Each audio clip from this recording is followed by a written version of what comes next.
Corona महामारी हम देख रहे हैं स्थिति बद से बदतर होती चली जा रही है। आज मैं आपको इसी महामारी से बचने के लिए एक और बात बताने जा रहा हूं, इस उम्मीद के साथ कि इस बात को आप ध्यान से सुनेंगे और आज इसी क्षण से फॉलो भी करेंगे।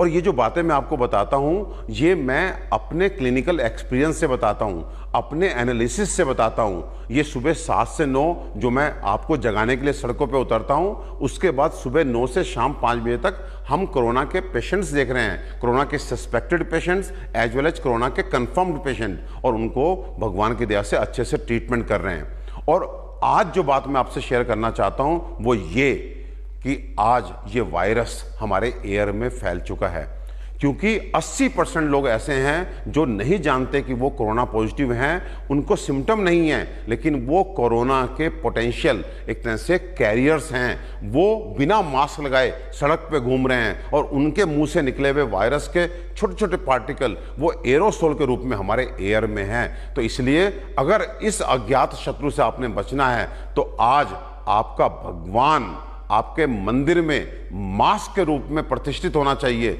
और जब आप घर से बाहर जाएं तो वो भगवान जो है आपके ऊपर सुरक्षा कवच के रूप में लग जाना चाहिए, और ये तभी उतरना चाहिए जब आप घर में वापस आ जाएं। ध्यान रखिए, मैं फिर रिपीट करना चाहता हूं, यदि आप बाहर गए और इस एयर में वायरस के पार्टिकल्स हैं, वायरस के कण हैं, वो वायरस है और आपने मास्क लगाया हुआ है तो आपकी 90% तक सुरक्षा हो सकती है। लेकिन यदि आपने मास्क नहीं लगाया तो आप बहुत बड़े रिस्क में होंगे। तो बाहर चाहे आप किसी काम से जाएं, जरूरी काम से जाएं या सुबह घूमने के लिए जाएं, और आपको कोई आदमी नजर ना आए, तब भी आपको अपने मास्क को नहीं हटाना है।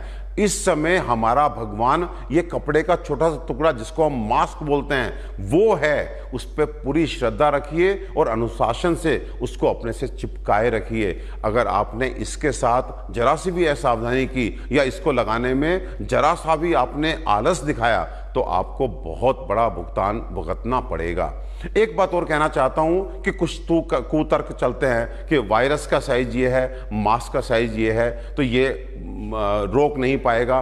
तो इन सब कुतर्कों में आपने नहीं जाना। वायरस अकेले ट्रैवल नहीं करता, वो एक तरह से ड्रॉपलेट की फॉर्म में होता है। अगर आपने मास्क लगाया हुआ है तो वो आपके मास्क के थ्रू अंदर नहीं प्रवेश कर सकता, इसकी बहुत अधिक संभावना है।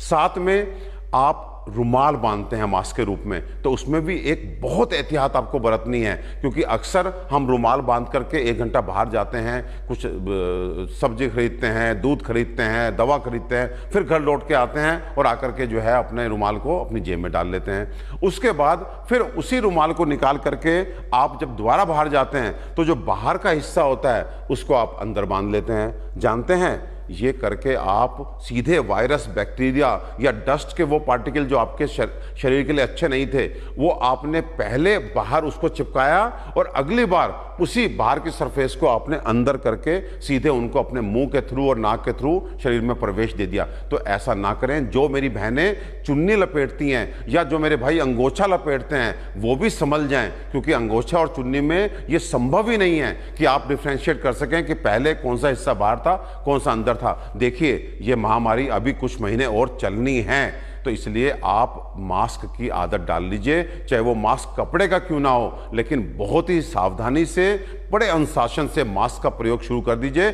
इस महामारी से यदि हमें कोई बचाएगा, ये जो भगवान बचाएगा, ये हमारे पास आज इस मास्क के रूप में है। ये भगवान है हमारा।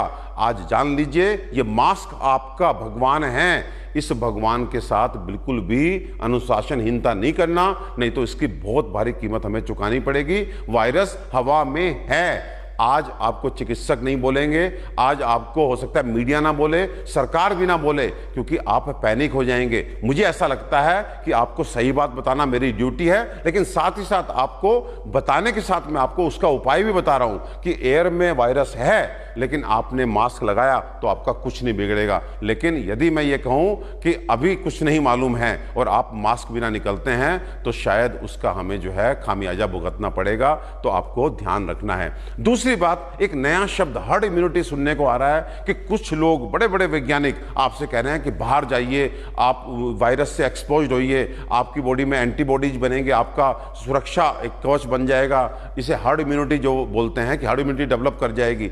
लेकिन भैया, आप बाहर निकलेंगे, डेफिनेटली हार्ड इम्यूनिटी डेवलप करेगी, लेकिन किस कीमत पे? 100 में से 2 से 3 लोगों को मार करके। यानी कि आप बाहर निकले और निकल करके आप युवा हैं, आपको कुछ नहीं होगा, लेकिन आपके बड़े, आपके अपने माँ बाप, आपके अपने प्यारे नाना नानी, दादा दादी, आपके छोटे छोटे बच्चे, 2-2 महीने और 1 साल के बच्चे, अगर उनको हमने हार्ड इम्यूनिटी डेवलप करने के लिए बाहर निकाल दिया तो आप समझिए कि हर 100 में से 3 लोगों को खो करके, 3 लोग कौन से? आपके अपने माँ बाप, आपके अपने भाई बहन, उनको खो करके अगर हार्ड इम्यूनिटी डेवलप की तो ये बहुत महंगा सौदा है, तो इसे हम नहीं अफोर्ड कर सकते। प्लीज आप हार्ड इम्यूनिटी को दुस्साहस दिखा करके डेवलप मत कीजिए। आप सारे प्रिकॉशंस लीजिए, और सारे प्रिकॉशन लेने के बाद भी, क्योंकि अब वायरस हमारा एक तरह से कम्युनिटी स्प्रेड में आ चुका है, थोड़ी बहुत चूक होगी, वायरस इतनी मात्रा में अंदर जाएगा कि आपका एक तरह से हार्ड इम्यूनिटी नेचुरली डेवलप कर जाएगी। लेकिन दुस्साहस करते हुए बाहर आकर के हार्ड इम्यूनिटी को इंटेंशनली डेवलप करने की कोशिश